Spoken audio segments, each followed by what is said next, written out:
It's time we talk prospecting. My name's Mark Hunter, the Sales Hunter, and you know this is the Sales Hunter podcast. Prospecting. Have you ever thought about the 4 pillars of prospecting? Yeah, we're going to get into it. My co-host, my guest today, Tal Baker-Phillips. Let me tell you something. He is a whiz. Why am I talking? Let's get the show going right now. You're listening to the Sales Hunter podcast with Mark Hunter, where the focus is to help you as a sales leader sell with confidence and integrity. And now here's your host. Hey, I'm excited to say that today's show is sponsored by the folks at Rapid Scale. Exceptional technology is powered by exceptional people. Join the sales team at Rapid Scale, part of the Cox family of companies and a leader in managed cloud solutions. You can learn more by going to rapidscaledjobs.com. Okay, the 4 pillars of prospecting. You're probably wondering, what are they? Well, let's get Tal Baker-Phillips in here from Lemlist. What are the 4 pillars? And let's start breaking this down for the audience. Hello, Mark. So the 4 pillars, co-host I like as well. Invite as co-host. I have never used that term with a guest I've had, but see what a place of honor you're taking already. Yeah, exactly. It comes from the fact I think you were on one of my shows where I was the host, and it's role reversed. You're right. 4 pillars. Let's go through them. So essentially with prospecting, you got 4 things. The way I simplify it for people either trying to understand well or beginner or medium, whatever it is, if you have kind of like foundations wise, you have deliverability. Those are the foundations of prospecting. Then you have finding leads, lead sourcing, whatever you want to call it, data quality or data enrichment, and then copywriting. If you fail at one of them, it's really, really bad, for want of a better phrase. It's you're going to be in a bad way. If you fail deliverability, you're done. Basically, those are the foundations. If you don't have the foundation set, nothing's going to work at all. And then about your perfection, each of those you need to dive into, and preferably, maybe we're going to talk about it, have a tool that can help you do that. But that's what you've got to narrow down and isolate each of them. They're different to each other, but they also interlink. That's essentially prospection, the 4 pillars. Okay, which one of those 4 do salespeople struggle with? Because I got a theory that I think it's deliverability. Salespeople struggle with all of them. There's no one that people struggle with. They're all very hard as well, because people struggle, different teams struggle at different points with different pillars, really. Deliverability is the one that's got I think most amount of misinformation on. Copywriting is the one that people think they do well, but don't. But also at the same time, they're aware they're not doing very well as well. It's a strange one, copywriting. And I think copywriting is the one where you have the most control over. But it's also, it's tough to say. Data quality is the easiest for me to solve, because all you need to do is find a cascade enrichment tool. Clay is the best in class, really, but also tools like Lemlist have multiple providers that find you data like emails. Then they verify them. So yeah, finding leads, also there's lots of tools to do that. Phantom Buster, again, Lemlist, you can scrape LinkedIn, you can find them from lots of different places. Clay, that's not too hard either. You can have your internal leads. That's not difficult. Copywriting comes down to having things that work, but don't necessarily work perfectly, or worked before and don't work now. So that comes down into an understanding of where the problem is. Is it the campaign shape? Is it what you've got in terms of steps? Is it the content of what you're copying, of the copywriting? Or is it actually down to something underlying, the technical setup of the deliverability, how many emails you're sending, inbox rotation, all of this. So I'd say deliverability and copywriting are the ones that people get wrong the most, but they're also the hardest as well. So it kind of makes sense. Yeah. And you know what? If you fall on any one of the 4, the whole thing collapses. I mean, yeah, it's without a doubt, because if you don't have good copywriting, if you don't have good copy that you're sending out, I don't care what it is that you're doing, it's not going to work. Hey, audience, if you're catching here, Tal Baker's been mentioning this word Lemlist. Well, he is with Lemlist, so he has a front door seat, he's in the driver's seat of really understanding this whole prospecting piece. And we'll get into more of that towards the end of the show. Let's talk about this whole deliverability, because the big argument people say is, well, you can't call anybody, or you can't do this, or you can't do that, you can't do this. What does a good deliverability program look like? Good deliverability sort of means that you are arriving in the inbox as often as possible and not going to spam. That, in a nutshell, is what you're trying to do. So the best thing you need to do. Can I stop you there for a second? Because that was a mic drop moment. As often as possible without going into spam. You can never be 100%, Mark. I'm not going to sit here and say, wave a magic wand and every single email you do, if you have this product or this setup, is going to go to the inbox. But ISPs or internet service providers, Google, whatever it is, whoever, Outlook, all of these different things, they are getting very, very smart. And they get very nervous now when teams send more than 30 emails per day, per email address. That's why you need multiple emails. They also get nervous when they see links. We know that. They also get nervous now when you track opens. So if you're tracking open rates, you're watching this going, yeah, but we track them, we get 40. That's also not good. Whenever you track open rates, you have a tiny, tiny little pixel in your email. That's a picture. It's 1 pixel big, but it's still a picture. But now what Google does is often it will let the recipient of an email know that your email has a picture in it. And you get a big gray banner above your email saying, beware, this email has an image in it. Doesn't look great straight off the back. Already you're looking a bit spammy. To answer the question, Mark, a good deliverability setup looks like a perfect technical setup on every single email address. You have a warm-up tool present like Lemwarm, little name drop there. You are warming up emails, maybe 10 to 15 emails per day per email address via warm-up, and you are only sending 10 to 15 emails per email address in your outreach. You are varying the copy of every single email to make it as much as possible. 50-60% of the email, if you can change that, is exceptionally good, because it means the more varied the copy, the less likely you are to look like you're blasting out the same email and going to spam. And then it comes down to getting a reply rate of, positive reply rate is the key, but also replies of around 10% plus you should really be getting. Industry average positive reply rate's about 0.1% to 0.3%, 1 to 3 per 1,000. It's not very good. But 1% is good and it's attainable for any team. And that comes down to the final point about your campaign structure, what's working, what isn't. That's your job. And then that we can maybe come on to problem solving and what you're writing in your emails. Wow. Okay. You just blew up quite a few theories out there, quite a few rules that people have been following, and not rule, but myths. They've been doing myths. Yes. Yeah. Hey, I'm going to send out 100 emails a day. I'm going to send out 1,000 emails. And this is why I like hanging out with you, because you're all about, we're going to do less. No, we're going to do more to less. In other words, what we're doing is we're really honing in on who we're going after, and we're going to zero in on them in a much more focused manner. And I like that as to what you do. So how do you create any kind of a scale in terms of prospecting if you can only send out 10 or 15 emails a day per email address? That's a good question. And one thing as well to finalize, actually, that I don't want to forget or be pulled up on or have this clipped, is your data quality is huge on deliverability, and whatever you're doing comes into my points. But at scale, the reason that you need to do things cleanly with clean data, one of the other 4 pillars, is that if you send to the wrong emails, it screws your deliverability anyway. So you've got to get a really good tool to send to the right emails. That's a big part of your deliverability. Just a caveat, Mark, before I get messages from lawyers. What was the point we were going on to? What was the point we were going on to there? Well, the ability that if I can only send 10 or 15 emails per email address, I can't do any kind of mass prospecting. Scale. You're absolutely right. So scale. Inbox rotation is the answer. That's pretty much it. So when you send 10, let's say 10 to 15, let's keep it easy, make it 10. So I have 10 on my actual setup. That's true. I don't send more than 25 emails per day per email address. That counts my warm-up emails, manual emails, automated emails, emails you send to whatever, everything coming from that email address. The way to get around it is to have lots of email addresses. Very simply, you do the best practices on one email address. You multiply that to 15 email addresses, which in Lemlist's seats, for example, one of our packages is you get 15 email addresses. One of them is 5 email addresses, one of them is 3, one of them is 1. So if you want to do things at scale, you get 1 seat, you have Tal1 at lemlist.net or lemlist.com, Tal2 at lemlist.com, Tal3, 4, 5, 6, all the way up to 15. Obviously, you make it a bit cleaner than that. And then there, you just have 10, 10, 10, 10, 10 in Lemlist, in your outbound emails. And then that's 10 times 15, 150 a day. 150 a day with good copy, with the right targeting, with clean data, with good deliverability. You really, really don't need more than that to hit your targets. Thank you. Thank you for saying that, because here's the thing. I was talking to somebody the other day. Well, we try to send out 2,000-3,000 emails a day just to see who's going to respond.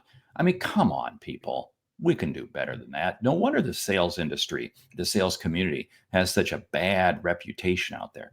But you're really breaking it down into but now that comes back to really lead generation and really having very qualified leads that you're putting in there, right?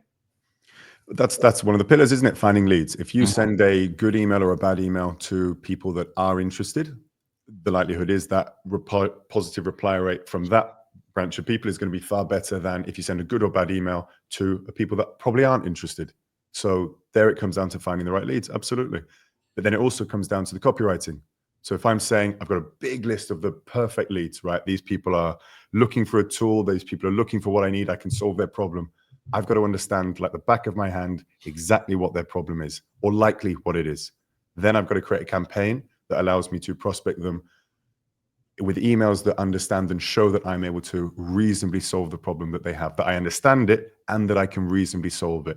Or I offer to share some resource that will also help them solve that problem. So it comes down to copywriting, comes down to finding leads. Like I say, it's all things mixed in together. Do you find yourself with this strategy that you at Lemlist really do, being in conflict with a typical marketing department, which says we want to get as many leads, as many emails as possible? It's funny because the statement of we need to send X amount of emails per day to hit our targets is true. It's a truth, but it's true because they have not worked on the quality side. So marketing teams often look at, they look at their own KPIs like everyone does, and they look at open rates, they look at MQLs generated, and they say, we normally need this, so we need to do this volume, Tal. I go, no. You need to do that volume now with your current click rate, with your current reply rate, with your current interest rate from that batch of people. Mm-hmm. If I were to increase the quality, so the positive reply rate or the MQL, I can improve the quality of your emails, who you're targeting. You don't need to send 10% of that volume. So actually, people need to understand that it's harder. Increasing volume is easy. So everyone does it. That's why everyone's in a bad state with their deliverability, because they just put their sending limits to 60, 70, 80, 90, 100, whatever it is. But if you bring it down and go, right, I am only allowed, like the clients in my portfolio, the biggest clients that use our tool is the ones I look after. I say, right, I'm putting this lock on your limits. I don't, but I just tell them, that's it. We're not allowed to send any more than this because that's healthy. They go, got it. Now, what are you going to do?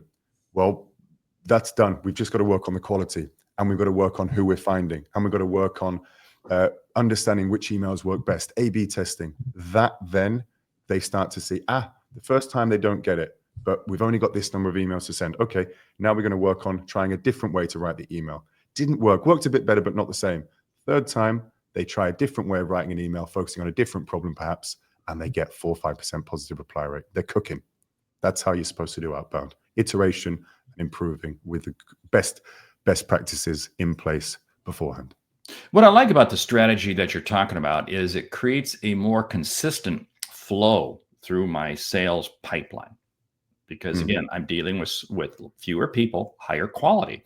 So I bring them through in a more linear manner, and I'm able to manage them, because this again is one of the challenges that I find marketing departments. MQL, big difference between MQL and SQL. And marketing departments go ballistic. Well, we gave you all these. No, they were MQL, the marketing qualified leads. They weren't sales qualified leads. And what you're doing is really helping to really knock out that MQL, so to speak, make it SQL. But now it's really pipeline qualified. I'm going to call it PQL. I'm going to make up a new term, PQL, pipeline qualified leads, because that's what you're doing there. Yeah. And your heads of sales will thank you for it. I mean, they're the ones that focus on revenue, and your CEO as well, your CROs. Those are the guys that care about the revenue. They don't care about meetings booked. They don't care about MQLs. They care about the actual money in the bank. And that's the whole point. You're trying to get the most qualified leads, the most qualified buyers. Yeah, because it really simplifies process. Okay, so let's talk about this whole copywriting piece. Where do salespeople go wrong when it comes to copywriting? How to answer that in a concise way. I'd say there's 3 things that people in prospecting overall get wrong that really kneecaps them. But before they even start, I'm just going to try and make sure I get them right. Number 1 is not focusing on one problem per email. If you're writing an email and I say, what's the problem you're solving with this email? You need to be able to tell me quickly, and you need to be very quick on understanding what it is. Because if you don't know, sure as hell, the other person won't. The other reason is because if you have more than one problem per email, it's confusing. So even if you do go, oh, I understand the problem I'm solving here, but if you have lots of different ones, people saying, oh, we can do this, this, this, and this. You're interested in any of this? Doesn't work. Doesn't work because the person is like, you're just kind of like throwing something at the wall and trying to see what sticks, right? The other one is focusing on themselves too much.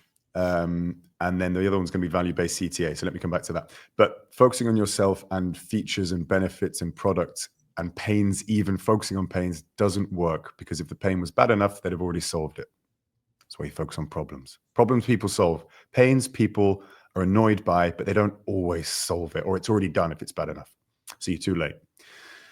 So every time you see in your email copywriting, like save time, save money, we save you time, we can save money, we can streamline your process, we can generate more revenue, cut it out, because that's not what people solve for. Every time you talk about yourself, we do this, we're the market leader, we're the best, we've done this, we work with these people, cut it out. You're talking about yourself.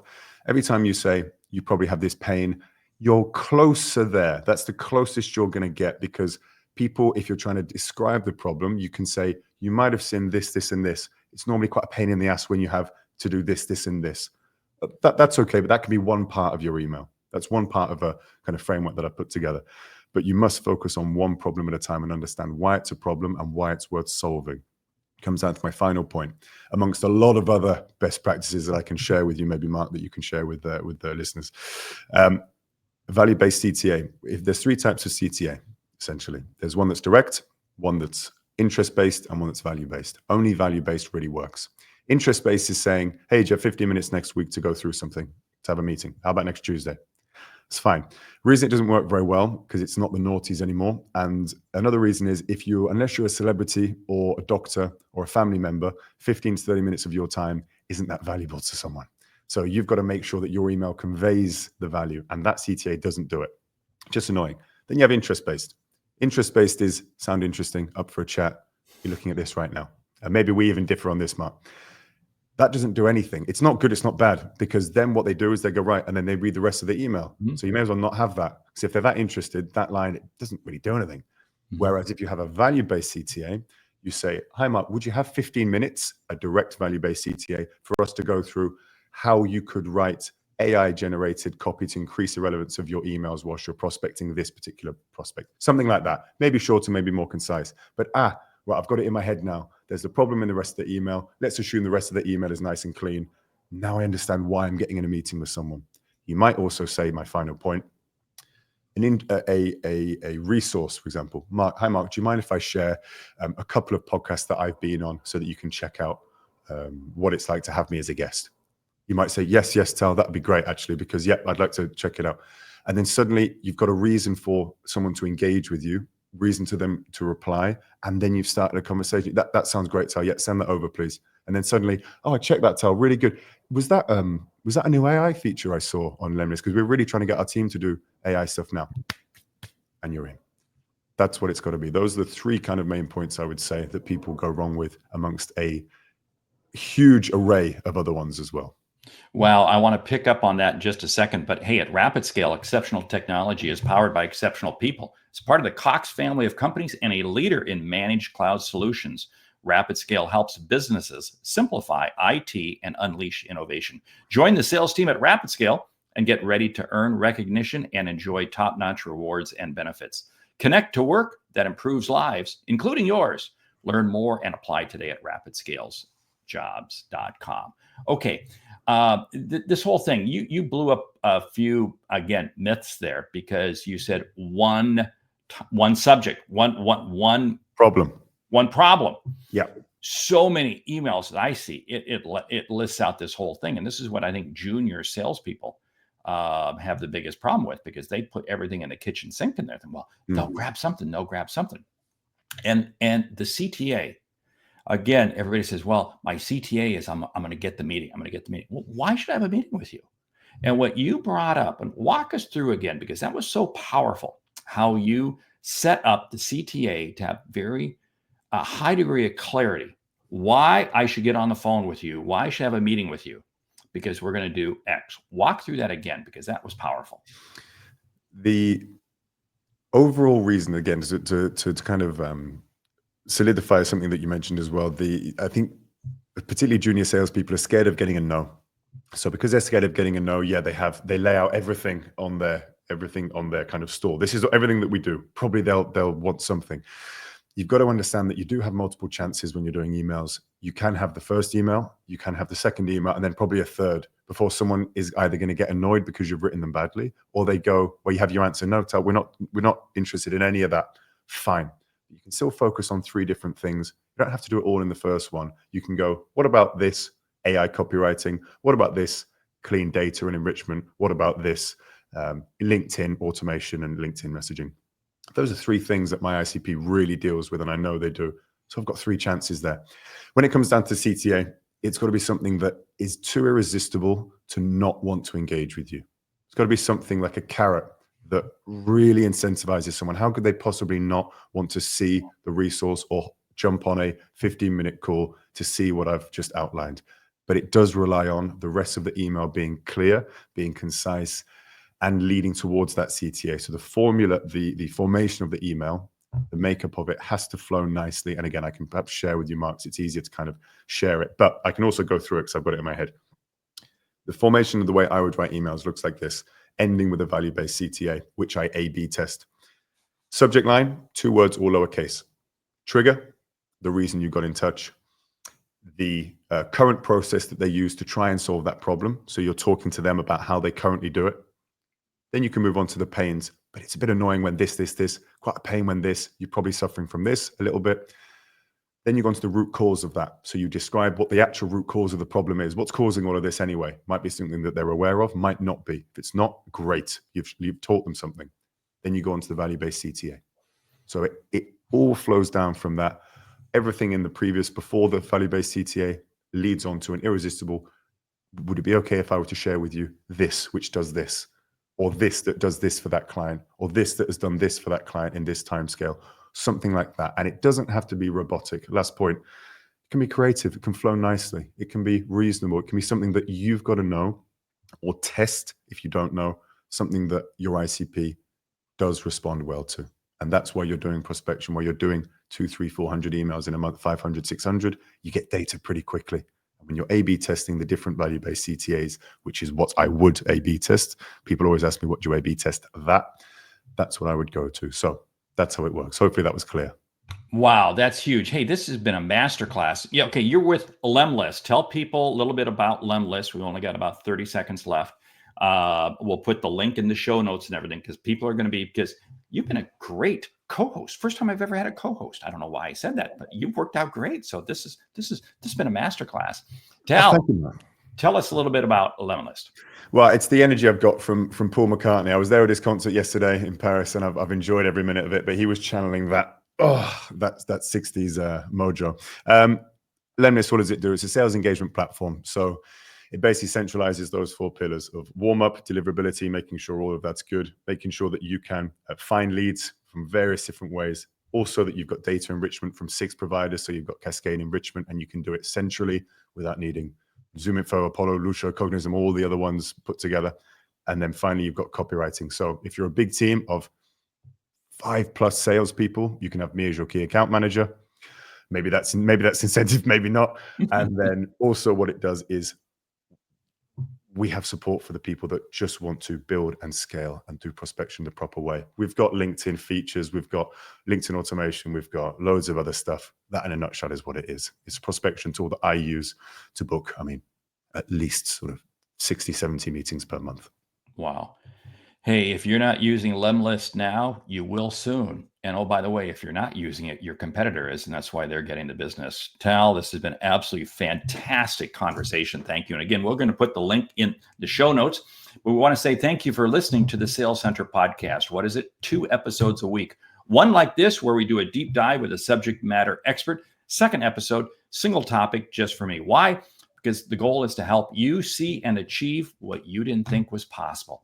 And that's what you got right here today in this masterclass. Thank you, Tal Baker-Phillips, Lemlist, for being with us. Great selling.